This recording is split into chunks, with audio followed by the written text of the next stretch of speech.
C'est désormais chose faite, comme promis par le président de la transition de la Guinée, Mamadi Doumbouya, en octobre 2021. Le pays se dote désormais d'une cour de répression des infractions économiques et financières. L'organe de contrôle et de moralisation de la gestion publique a pour vocation de lutter contre la corruption, le détournement de fonds publics, l'extorsion et d'autres délits économiques afin d'apporter la transparence à la gestion des biens publics.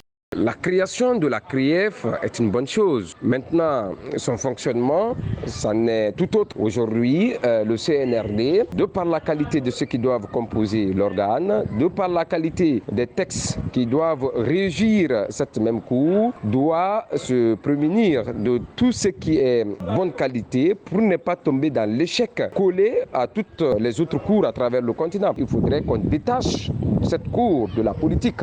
Pour le ministère de la Justice, la mise en place de cet organe devrait mettre fin à l'impunité dans la gestion publique. La Cour de répression, qui sera composée de magistrats professionnels, va juger des cas de blanchiment de capitaux, d'infraction de droit des affaires et de détournement de deniers publics dont les montants sont égaux ou supérieurs à 1 milliard de francs guinéens, précise le ministère.